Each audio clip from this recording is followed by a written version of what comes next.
కుంభరాశి వారికి ఆర్థిక పురోగతిని సాధించగలుగుతారు.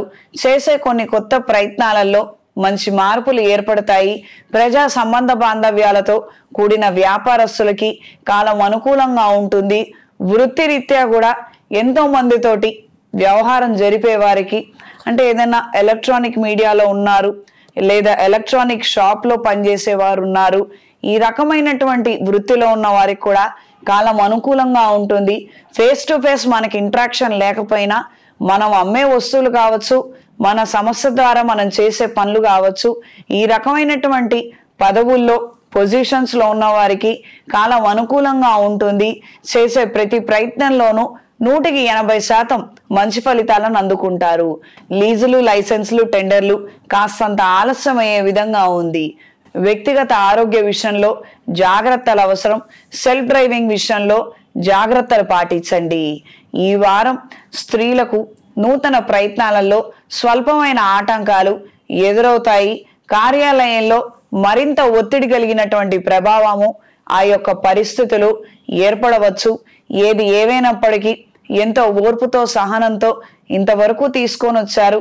కాస్తంత ఓపిక పట్టండి, మంచి ఫలితాలను మీరు అందుకోగలుగుతారు.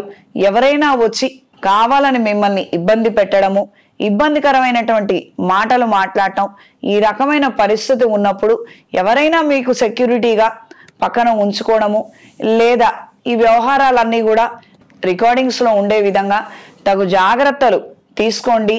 దీని ద్వారా మంచి ఫలితాలను మీరు అందుకోగలుగుతారు. వృత్తిరీత్యా ఏదైతే ఈ సమస్య ఉందో దీని కాస్తంత సంయమనంతో మీరు నిరీక్షించగలిగితే ఆటోమేటిక్గా మంచి ఫలితాలు వస్తాయి. ఇది గ్రహించి మెలగండి. దూర ప్రయాణాలు, ఆకస్మిక దూర ప్రయాణాలలో కాస్తంత ఇబ్బందులు ఏర్పడే అవకాశం ఉంటుంది. ఆరోగ్యం సహకరించకపోవచ్చు. ఈ విషయాలలో తగు జాగ్రత్తలు అవసరం. ఈ వారం కుంభరాశి వారికి కలిసొచ్చే రంగు తెలుపు, కలిసొచ్చే దిక్కు తూర్పు, కలిసొచ్చే సంఖ్య 3. ప్రతిరోజు నవగ్రహ స్తోత్ర పారాయణ చెయ్యండి. అనుకూలమైన మార్పులు ఏర్పడతాయి. సుబ్రహ్మణ్య పాశుపత హోమం జరిపించుకోగలిగితే అనుకూలమైన మార్పులు ఏర్పడతాయి. చేతికి సుబ్రహ్మణ్య పాశుపత కంకణాన్ని ధరించండి. వివాహ రీత్యా సతమతమవుతున్న వారు వ్యక్తిగత జాతకాన్ని పరిశీలించుకొని మంచి నిర్ణయం తీసుకోగలిగితే అత్యంత తొందరలో వివాహం జరిగే యోగ్యత ఏర్పడుతుంది. ప్రత్యేకంగా నవమి రోజున సీతారాముల కళ్యాణం జరిపించి ఆ అక్షంతలను బ్రాహ్మణులతోటి సంకల్పం చెప్పించుకొని వేయించండి. ఆశీర్వచనం తీసుకోగలిగితే శుభ ఫలితాలు అందుతాయి.